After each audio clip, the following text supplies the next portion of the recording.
안녕하세요. 토요미스테리 디바제시카입니다. 필리핀의 수도 마닐라, 이곳이 어떤 곳인지 챗 GPT에 물어봤습니다. 그랬더니 과거와 현재가 공존하는 도시, 정치와 경제의 중심지, 쇼핑몰과 카지노, 대형 리조트가 즐비하는 곳, 이런 화려한 설명이 이어졌죠. 그런데 어쩐지 한국인에게 마닐라는 치안이 그닥 좋지 않아서 여행을 좀 꺼리는 게 현실입니다. 범죄율이 높고 또 총기 보유율도 높다 보니까 관광 갔다가 총격 사건에 휘말리는 경우가 종종 보도되니까요. 이걸 좀 더 통계적으로 볼까요? 2024년 국제 치안 평가 사이트는 마닐라를 동남아시아에서 범죄 지수가 가장 높은 도시로 꼽았습니다. 강도의 절도, 폭행, 납치, 마약 범죄가 빈번하고 도심 한복판이라도 현지인조차 밤에는 좀 통행을 꺼리면서 안전을 보장할 수는 없는 곳이죠. 그곳이 바로 마닐라인데요. 문제는 여기서 끝이 아닙니다. 특히나 정치 세력이 범죄 집단과 뿌리 깊게 결탁하고 있어요. 그만큼 위쪽의 압력을 받게 되면 수사가 흐지부지 되기도 해요. 그 중심에는 막강한 권한을 가진 검찰이 있고요. 그래서 누가 봐도 이거 유죄인데 기소조차 하지 못하는 일이 발생하는데요. 자, 이런 배경을 인지하셨다면 이제 바로 오늘 사건으로 들어가 보겠습니다. 2021년 1월 1일 새해 첫날이었습니다. 아침 10시쯤 마닐라 시내에 있는 시티가든 그랜드 호텔 2209호에 묵고 있던 20대 남성 롬멜 갈리도가 잠에서 깨어납니다. 전날 이 호텔방에서 친구들과 새해 파티를 즐겼어요. 부어라 마셔라 밤새 과음한 탓에 아직도 머리가 지끈거렸죠. 보니까 친구들은 아직 아무도 일어나지 않았더라고요. 술 먹은 다음 날이면 목이 엄청 마르잖아요. 냉장고로 가서 물 한 병 벌컥벌컥 비웠고요. 이후에 볼일을 보기 위해 화장실 문을 여는 순간 예상치 못한 광경을 마주합니다. 롬멜의 친구 23살의 여성 크리스틴 다세라가 욕조에서 쓰러져서 자고 있던 겁니다. 이걸 보고 아휴, 얘도 밤새 토하다가 침대에도 못 가고 여기서 뻗었네 싶었어요. 그래서 방에 가서 이불을 챙겨와서 대충 친구를 덮어준 후 롬멜은 다시 침대로 돌아갑니다. 그리고 2시간 뒤 배가 너무 고파서 롬멜이 깨어나요. 친구들이랑 점심 해장을 해야겠다라는 생각에 자고 있는 친구들을 하나씩 깨웠죠. 야, 일어나, 일어나. 그리고 마지막으로 아까 크리스틴이 자고 있던 욕실 문을 열었습니다. 그런데 한눈에 봐도 상태가 심상치 않아요. 얼굴이 창백하다 못해 파래져 있는 겁니다. 당황한 롬멜이 코에다가 손을 대봤죠. 아무것도 느껴지지 않아요. 친구들한테 소리쳤어요. 야! 크리스틴 이상해! 숨 안 쉬어! 누구든 빨리 구조 요청해줘! 이 말을 한 후에 롬멜이 서둘러 심폐소생술을 시도합니다. 위급함을 감지한 다른 친구 그레고리오와 존이 방 밖으로 달려나가요. 잠시 후에 호텔 직원이 또 들어오게 되죠. 그때까지도 크리스틴의 의식은 전혀 돌아오지 않았습니다. 오후 12시 25분 그녀는 메디컬 센터로 이송되었지만 곧바로 사망 선고가 내려집니다. 의료진은 이미 그녀가 사망한 지 오랜 시간이 흐른 뒤 이 병원에 왔다고 진단을 내리게 되죠.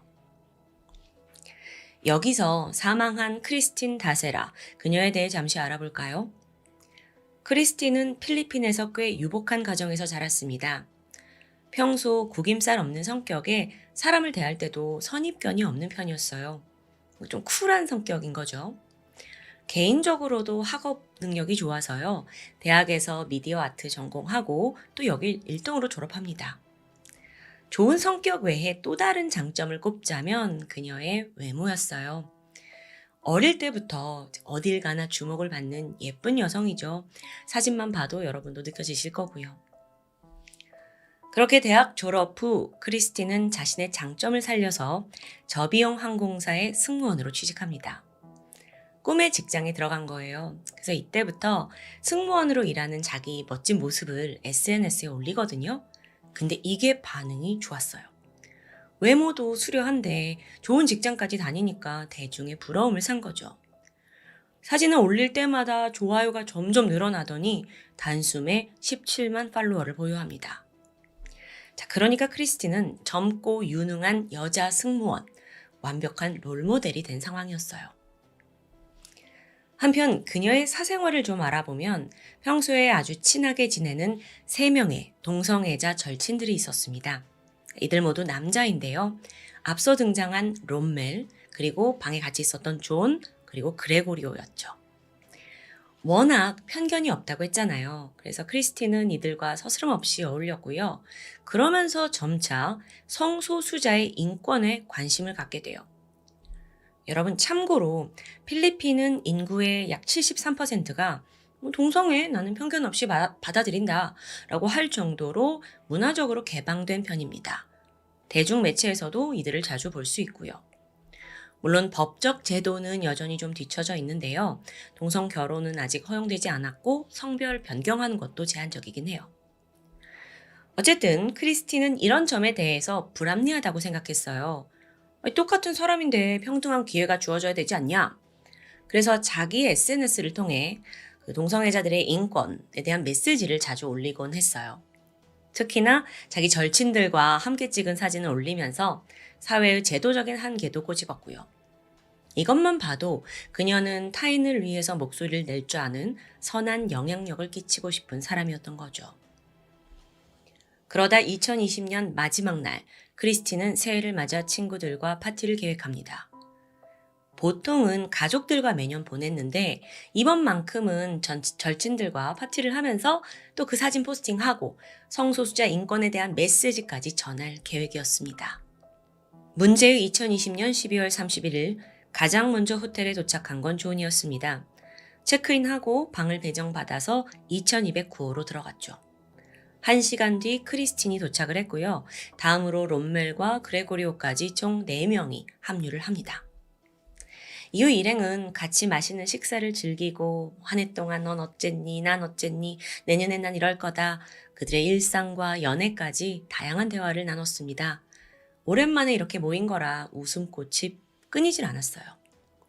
그러다 밤 10시가 되고 나서 본격적인 술자리가 시작이 되는데 그날 크리스티는 평소보다 좀 더 과음을 하게 됩니다. 데킬라와 럼앤콕을 연거푸 마시는 모습이 목격됐고요. 그렇게 한창 자리가 무르익어갈 무렵 문득 롬멜이 제안을 하나 합니다. 얘들아, 새로운 손님 초대해도 되지?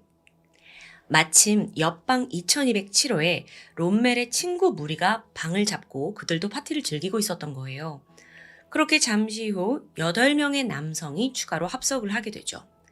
자, 이들의 이름이 굉장히 많아서 헷갈리실 것 같아서 제가 좀 단순화했는데요. 주요 인물 발렌타인 포함 8명이라고 해두겠습니다.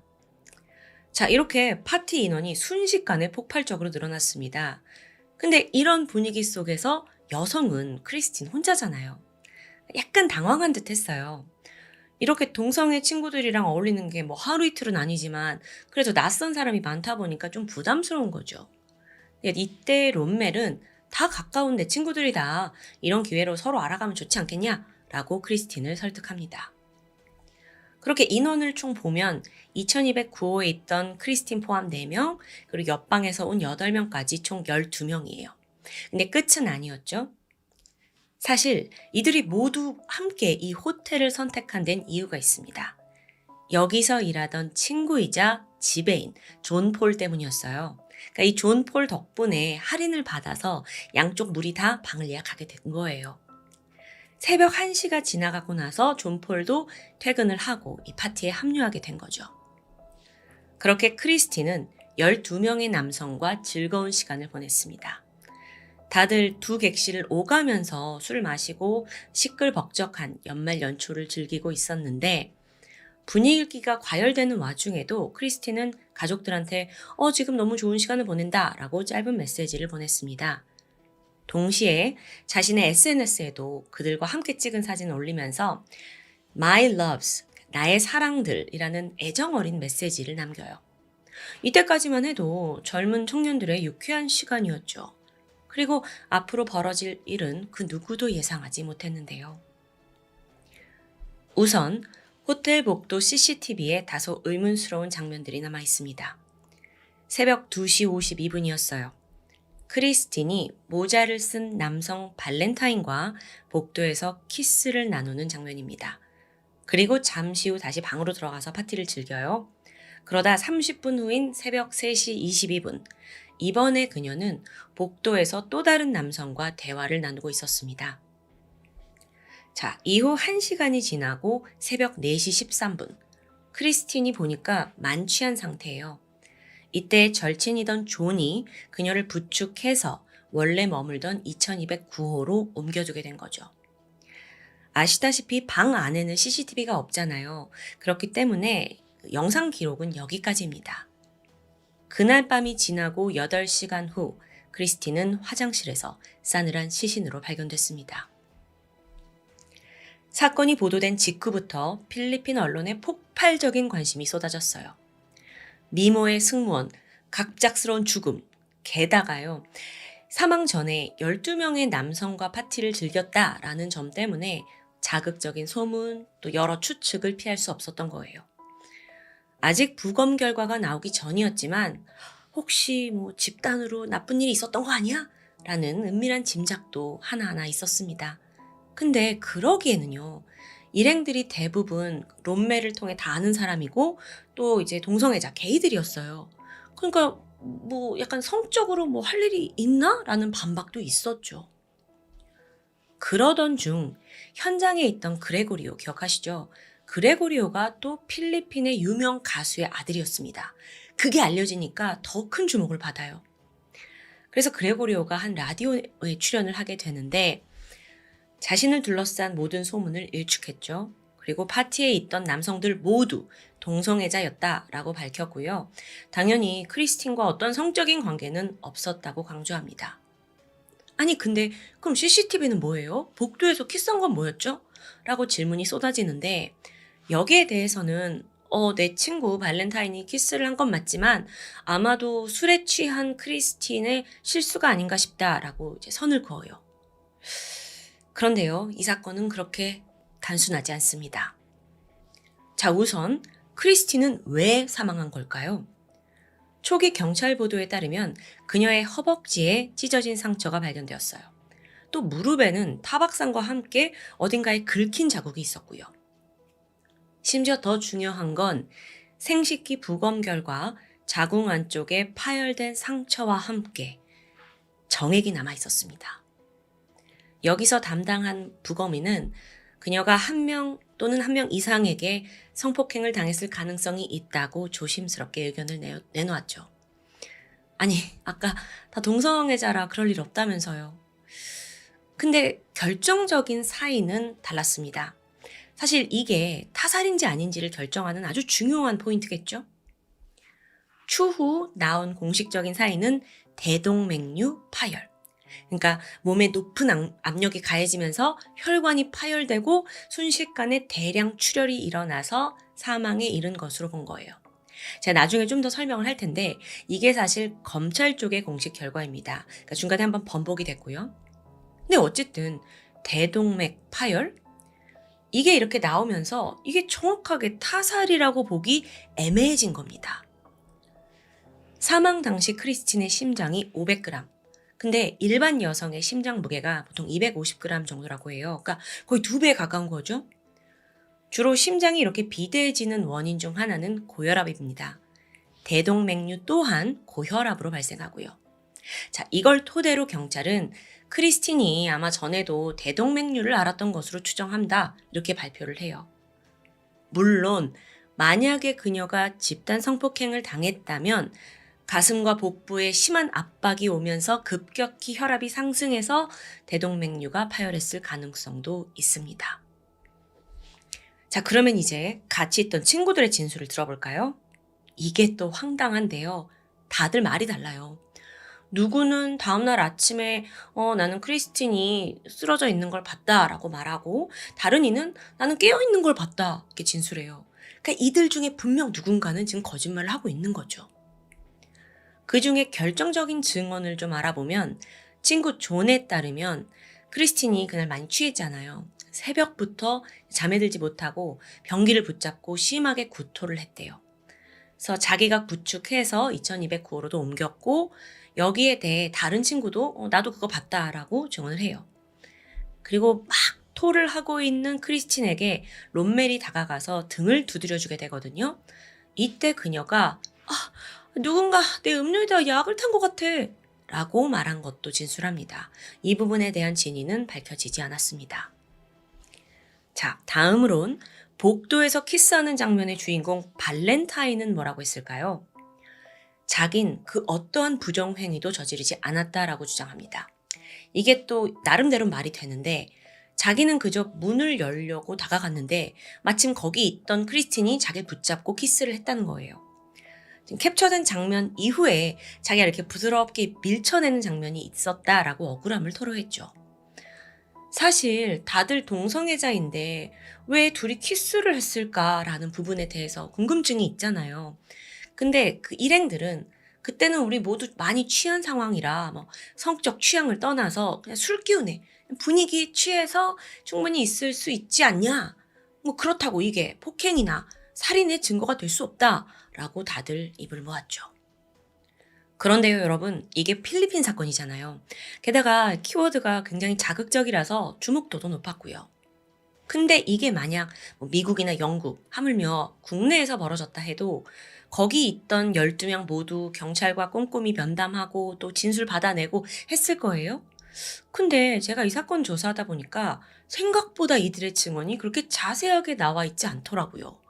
아니, 사람이 죽었어요. 근데 뭐랄까? 현장에 있던 이들이 무슨 말을 했는지 그게 이렇게 왜 구체적으로 나오질 않아요. 다들 그냥 모른다. 난 살아있는 걸 봤다. 아니다. 난 쓰러져 있는 걸 봤다. 부정행위는 하지 않았다. 이 정도로만 설명하는데 알고 보니 여기엔 그럴 만한 이유가 있었습니다. 자, 일단 사건이 발생하고 4일 만인 1월 5일 경찰서장 해럴드 대령이 우리 경찰은 부검 결과에 따라 이 사건을 강간 살인으로 본다 라고 첫 공식 발표를 하게 돼요. 동시에 그 호텔에 있던 남성 12명에 대해서 강간 및 살인 혐의로 용의자로 선정하게 되죠. 가장 먼저 신변이 확보된 롬멜과 존, 그리고 그 호텔 매니저 존 폴 있잖아요. 그 세 사람이 구금이 됩니다. 나머지한테는 너네 72시간 안에 자진 출두해 이렇게 경고를 하고요. 그런데 머지않아 충격적인 반전이 있었죠. 발표 하루 만인 1월 6일 날 돌연 검찰에서 이거 증거 불충분이야 라면서 용의자들을 모두 석방하라고 명령한 거예요. 초기 경찰 보고와 검찰이 밝힌 새로운 부검서는 완전히 내용이 달랐습니다. 크리스틴이 강간이 아니라 대동맥류 파열로 자연사한 겁니다 라고 기록한 거예요. 그녀에게 목졸림이나 둔기로 받은 상처 같은 외상 없고 성폭행의 그 증거로 제시된 상처는 그거는 이미 오래전에 입은 것으로 본다라는 내용입니다. 뿐만 아니라 애초에 정액은 나오지도 않았고 혈액에서도 전혀 약물은 없었대요. 그렇게 검찰이 12명의 용의자 전원에게 혐의 없음을 공표한 거예요. 이 발표에 유족들뿐만 아니라 필리핀 대중들마저 분노했습니다. 아니 아무리 생각해도 지금 저 상황에서 갑자기 지병으로 자연사했다는 게 이상하잖아요. 그래서 필리핀 SNS에 Justice for Christine Tassera 이렇게 막 해시태그가 달리면서 제대로 수사해라 비난의 목소리가 거세졌죠. 당시 전설적인 권투 선수이자 필리핀의 상원 의원인 파퀴아오 또한 지지를 보냈습니다. 그는 이 죽음과 관련해서 어떤 중요한 정보를 제공하는 사람에게 내가 $10,000, 그러니까 한화 한 1,400만 원을 주겠다라는 공약까지 내걸었어요. 한편 유족들은 그 무엇보다 사인에 대한 의혹을 제기합니다. 생각해보세요. 크리스틴 직업, 승무원이었어요. 항공사 입사했을 때 당연히 건강검진을 받았겠죠? 대동맥류요? 그때도 없었고 이전에도 없었습니다. 유족들은 수사가 애초부터 잘못되었고 어떤 큰 힘이 개입했을 가능성을 주장해요. 사실 그렇게 보이기도 하죠. 그래서 그 12명의 용의자들에게 살인, 불법 마약법 위반, 사법 방해, 위증 혐의로 또 고소를 해요. 그러니까 이들은 계속 우린 동성애자라서 성적인 부정행위 없다 라고 주장을 하는데 그걸 그냥 그대로 받아들이면 안 된다 라고 꼬집는 거죠. 또한 검찰 쪽 의뢰를 받고 부검을 한 박사 한 명이 있는데 그 사람을 공문서 위조 혐의로 기소합니다. 이 모든 건 진실을 밝히고 싶은 유족의 발악이에요. 하지만 필리핀에서 권세가 대단하다는 검찰은 그저 귀 닫고 무시로 일관해요. 결국 크리스틴 사망과 관련된 혐의는 2022년 2월 7일 모두 기각됩니다. 심지어 유족계 편에서 끝까지 강간살인이 진실이다 라고 주장했던 그 경찰서장은 거짓 자백을 유도했다는 이유로 해고됩니다. 그렇게 크리스틴 다세라의 죽음은 부패한 권력 아래 자연사로 종결되었습니다. 더 이상 그 나라에서는 진실을 밝히기 어려울 것 같아요. 하지만요, 그녀의 몸에 남은 그 상처들, 이건 어떻게 설명할 수 있을까요? 대동맥류 파열은 몸 속에서 벌어진 건데 왜 타박상이 있고 긁힌 상처가 있냐고요. 자궁에 남아있는 상처, 검찰은 모두 부인했지만 아니 첫 번째 부검이가 그럼 뭐 없는 얘기를 지어냈겠어요? 왜 지어내냐고, 이유가 없잖아. 한 국가의 부정부패도가 높다는 건요, 그저 상류층과 정치인들이 뒤에서 지들 챙길 거 챙기고 욕심 채우는 약간 나랑은 다소 먼 상관없는 이야기로 생각했습니다. 하지만 오늘 사건을 보면서 선량한 사람의 억울한 죽음이 힘센 사람들의 부정부패에 의해서 이렇게 묻힐 수 있구나 라고 생각이 들었고 제가 굉장히 더 분통했어요. 여러분은 이 사건 어떻게 보셨나요? 지금까지 토요미스테리 디바제시카였습니다. 안녕하세요. 토요미스테리 디바제시카입니다. 2011년 1월 26일 미국 필라델피아에서는 아침부터 강한 눈보라가 치기 시작했습니다. 오후에 접어드니까 결국 모든 학교에 휴교령이 내려졌고요. 그중엔 주니아타 초등학교도 포함되어 있었죠. 이곳의 1학년 담당 교사였던 26살의 여성 엘렌 그린버그는 아주 다정하고 친절한 선생님으로 정평이 나 있었습니다.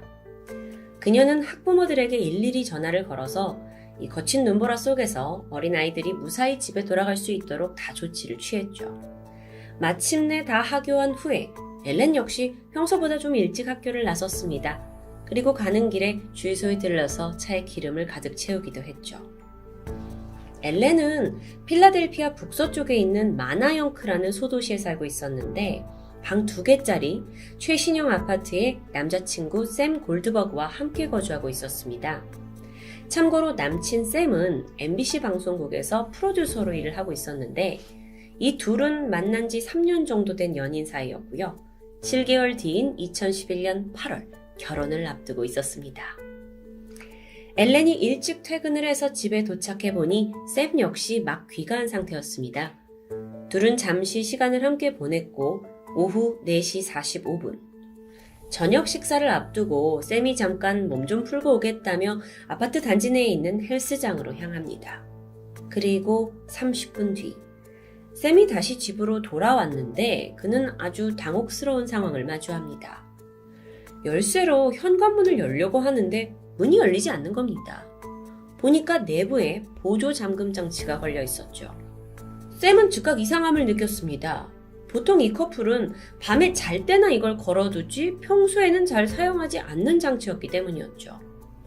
아니 금방 자신이 돌아온다는 걸 아는 여자친구가 왜 이걸 잠궈뒀을까? 이내 샘은 문을 두드립니다. 하지만 안에 아무런 반응이 없는데요. 즉시 여자친구에게 문자를 보냈어요. 뭐해? 문 좀 열어줘. 하지만 엘렌은 묵묵부답입니다. 슬슬 좀 짜증이 난 샘이 연달아 문자를 계속 보내요. 야, 나 슬슬 열받는다. 뭐라고 변명 좀 해봐. 이 중에는 욕설이 섞인 문자도 함께 있었습니다. 그런데 여전히 아무런 응답이 없자 샘이 점점 불안감에 휩싸입니다.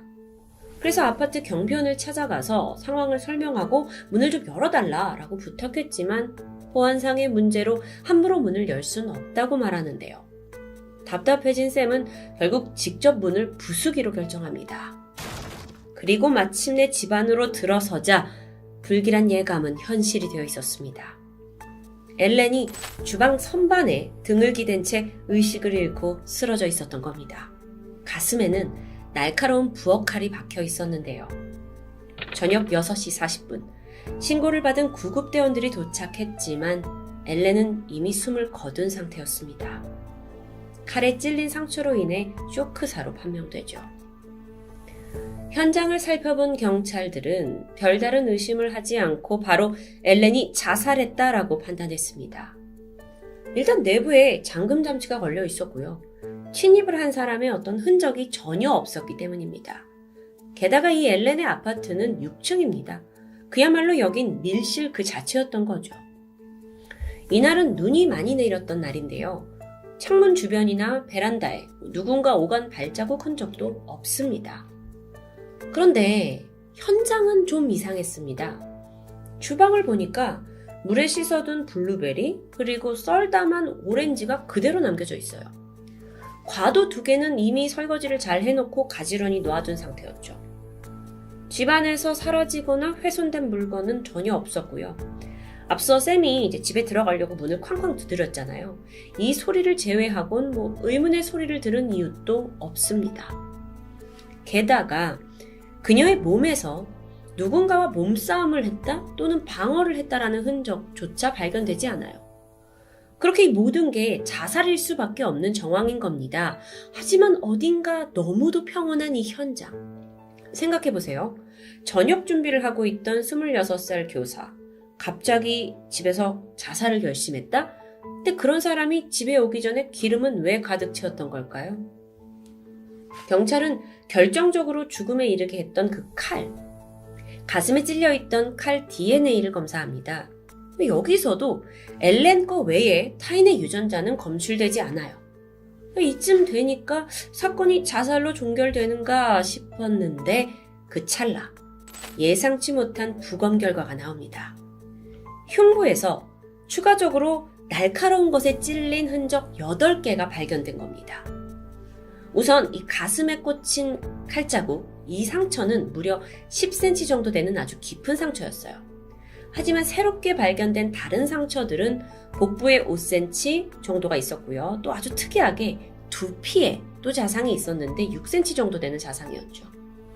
그 외에 작게 0.2cm 정도 되는 얕은 상처들도 있었는데 문제는 이 가슴에 칼이 꽂힌 그 상처 외에 다른 상처들이 엘렌의 직접적인 사망 원인이 될 수도 있다라는 부검의 판단입니다.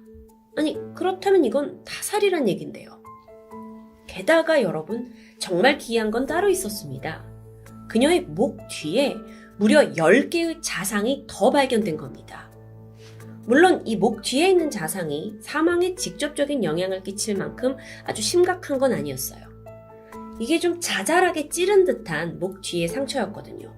근데 이 상황이 과연 자살이라고 볼 수 있을까요? 부검을 통해 총 몸에서는 20군데의 상처가 밝혀집니다. 보통 자살 시도에서 스스로 몸 여러 군데를 찌르는 수법은 흔하지 않다고 전문가들은 말합니다. 더구나 굳이 자신의 목 뒤를 찌른다? 이건 쉽게 들어본 적 없는 아주 특이한 케이스였죠. 결국 이 부검 결과로 인해서 엘렌이 사망한 지 3일 만인 1월 29일 사건은 살인사건으로 규명이 되고 본격적인 수사가 시작됐죠. 한편 시신엔 또 다른 이상한 점이 있었습니다. 오른쪽 팔다리에 크고 작은 멍들이 발견된 거예요. 이건 사망 당일에 생긴 게 아니었고 며칠이 지난, 그러니까 제각각 이 멍들이 다 다른 시점에 생긴 타박상이라고 판명됩니다. 그래서 경찰은 혹시 엘렌이 평소에 요가나 필라테스를 하면서 이게 생긴 게 아닌가 생각했지만 그녀는 평소 그런 걸 즐기지 않았습니다. 그럼 도대체 왜 멍이 생기냐는 거죠. 사건 조사 이후 가장 먼저 경찰에 소환된 건 남자친구 샘이었습니다. 현장 최초 발견자였고 또 마지막까지 피해자와 함께 있던 인물이기 때문이었죠. 그가 집을 나가서 헬스장에 있었다라는 알리바이는 CCTV와 또 이 전자키 출입 기록을 통해서 확인됩니다. 그의 진술은 일관적이었고 또 증거와도 일치했죠. 평소에 샘은 결혼을 앞두고 있는 상황에서 여친의 부모님과도 자주 교류했습니다. 그들 역시 샘을 이미 사위로 여기고 있는 아주 화목한 관계예요. 그러니까 도저히 살인 동기를 찾을 수 없는 인물이란 뜻이죠. 그렇게 샘은 용의선상에서 배제되었고요. 이후 경찰은 주변을 탐색하면서 실마리를 찾는 데 몰두하게 되죠. 그리고 3개월 후인 2011년 3월, 경찰이 사건의 최종 발표를 내놓는데 유가족들은 오열합니다. 긴 조사를 끝에 엘렌의 죽음이 타살이 아닌 자살이라고 다시 한번 결과를 뒤집은 겁니다. 에? 도대체 이유가 뭘까요? 과거 엘렌의 행적을 뒤쫓아 보니까 경찰은 그녀가 상당히 불안한 정신적인 문제를 겪고 있었다는 걸 알아차립니다. 치과 의사였던 아버지는 딸이 생전에 굉장히 쾌활했다라고 말하지만 사실 몇 달 전에 교사 일을 그만두겠다 말겠다 하는 문제로 부모님과 갈등을 겪었던 겁니다. 부모한테 뭐라고 얘기를 했냐면 나 아예 교직 그만두고 싶다, 고향으로 돌아가고 싶다라고 했지만 부모는 반대했죠. 결국에 당장 일을 그만두지는 말고 정신과 상담을 좀 받자라는 것에 합의를 했고요. 이후 엘렌은 3번 정도 상담 치료를 통해서 항우울제를 처방받은 기록이 남아 있습니다. 뿐만 아니라 결정적으로 그녀의 노트북에서 빠른 자살, 고통 없는 자살, 이 단어를 검색한 내역이 발견됩니다. 그러니까 경찰의 주장에 의하면 평소에 우울증을 앓고 있던 엘렌이 충동적으로 칼로 몸을 찔러서 자해를 했고 그 결과 사망에 이르게 됐다는 것이죠. 유가족은 즉각 반발했습니다. 정신과 이 상담 기록에 따르면 엘렌이 불안 증세를 보이긴 했어요.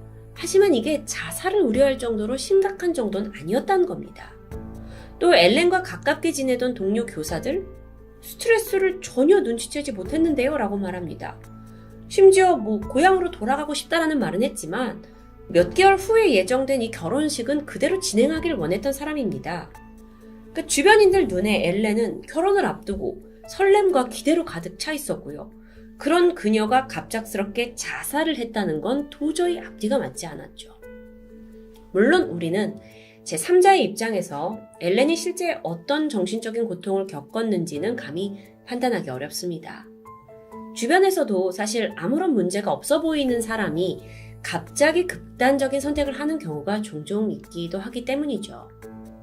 그런데 유가족이 타살을 주장하는 이유는 따로 있습니다. 바로 목 뒤에 난 10군데의 상처들. 과연 이걸 엘렌이 스스로 낸 상처, 자해라고 볼 수 있을까요?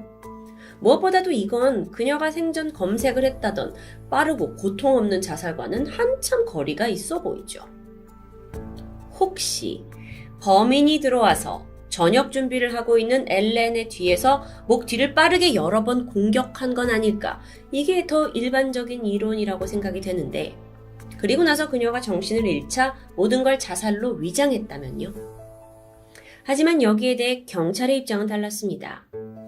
그녀가 엘렌이 일부러 목 뒤를 스스로 찔러서 신경을 손상시켰을 수도 있다라는 신경 전문의의 의견으로 반박을 한 겁니다. 그럴 경우에는 신경이 마비가 돼서 몸 전체의 고통을 무디게 할 수 있고 마침내 엘렌이 결정적으로 가슴을 깊게 찔러서 자살을 하게 했다는 시나리오. 글쎄요. 이게 굉장히 특이한 케이스이긴 하지만 저는 이게 잘 이해가 되지 않는데요. 물론 어디까지나 양쪽 다 가능성에 불과한 이야기입니다. 엘렌의 부모님은 이후에 유명 변호사와 법의학자들을 고용합니다. 그리고 범인 찾기에 앞서서 소송을 통해서 딸의 죽음이 자살이 아니라 타살이다 라는 걸 증명해야 했어요. 아니 그래야 경찰이 수사를 해줄 테니까요. 답답하죠. 그런데 이 투쟁, 그러니까 딸의 죽음은 타살이다 라는 걸 밝혀내는 투쟁은 사건 발생 11년이 지난 지금까지도 진행 중입니다. 11년 동안이요. 실제로 많은 법의학자들이 엘렌이 집에 혼자 남아있는 그 겨우 30분 정도의 시간 동안 스스로 그렇게 많은 상처를 냈다는 것에 의문을 제기했습니다. 지난 11년간 정말 많은 재판이 진행될수록 경찰이 그때는 미처 밝혀내지 못한 유의미한 증거들마저 속속 등장하기도 했죠. 정말 복잡한 사건입니다. 자, 그러면 그렇게 찾아낸 게 뭐냐? 경찰이 애초에 용의선상에서 제외했던 약혼자 샘의 흔적입니다. 샘이 집에 들어가서 엘렌을 발견할 때까지 아파트 경비원과 함께 동행했다라고 진술했지만 사실 현장에는 그가 혼자였다는 사실이 밝혀집니다. 또 현관문을 발로 걷어차고 부수고 들어갔다는 그의 주장과 다르게 정작 현관문은 별다른 손상을 입지 않았죠. 단지 이 걸쇠 나사고리 하나가 빠져 있었을 뿐입니다. 애초에 이 죽음이 자살이라고 여겨진 가장 큰 이유 중에 하나는 그 잠금 장치였습니다. 근데 이게 약간의 트릭만 있으면 얼마든지 집 밖에서도 이거를 잠글 수도 있고 할 수도 있다라는 주장이 등장한 겁니다. 아니 그렇다면 이건 완전히 사건을 뒤집게 되는 거죠. 약혼자 샘에게 이상한 점은 또 있었습니다. 분명 헬스장에 간다고 했는데 당일 그는 운동화가 아닌 팀버랜드 부츠를 신고 있었어요. 물론 CCTV 이 동선 알리바이가 확인이 되긴 했지만 그것조차 살인을 위한 치밀한 계획일 수도 있지 않냐라는 추측이 나옵니다. 게다가요, 샘은 그날 911에 신고하기 직전 다른 두 군데에 먼저 전화한 게 밝혀집니다. 그 수신자는 부모님과 또 변호사였던 삼촌이었죠. 생각해보세요. 여자친구가 눈앞에서 피를 흘리고 쓰러져 있는 상황에서 왜 하필 그는 이 두 사람과 통화를 해야 했을까요? 심지어 사건 다음날 샘은 변호사 삼촌과 함께 아파트에 돌아왔고요. 자신과 엘렌이 쓰던 노트북을 수거해 갑니다. 그러니까 경찰이 엘렌의 노트북을 미처 수색하기도 전이었죠. 그렇다면 그 엘렌의 노트북에 남겨져 있던 검색 단어들이 과연 엘렌의 것일까라는 의문이 들기도 하는데요. 이런 수상한 행적은 지난 11년간 재판을 통해 하나둘씩 드러난 상황입니다. 어쨌든 현재 샘은 이제 새로운 가정을 이루고 뉴욕에 거주하고 있다고 전해집니다. 지난 2021년 12월 가장 최근 진행된 재판에서 검시관에 새로운 증언이 추가되었습니다. 엘렌의 시신에 남아있던 상처 중에 최소 2개의 자상은 그녀의 맥박이 멎은 후에 생긴 상처라는 겁니다. 그러니까 죽은 후에 생긴 상처라는 얘기예요. 죽은 후에 상처가 생겼다? 그게 자살일까요? 자살에서 타살로 그리고 다시 자살로 번복된 미국 필라델피아 초등교사 밀실 사망 사건. 올해로 사건 11주기를 맞았고 엘렌의 어머니 샌디는 한 인터뷰를 통해서 이런 말을 남겼습니다. 우리는 결코 포기하지 않을 것이다. 그녀의 죽음을 둘러싼 진실이 부디 완전히 빛을 볼 수 있길 바랍니다. 토요미스테리 디바제시카입니다.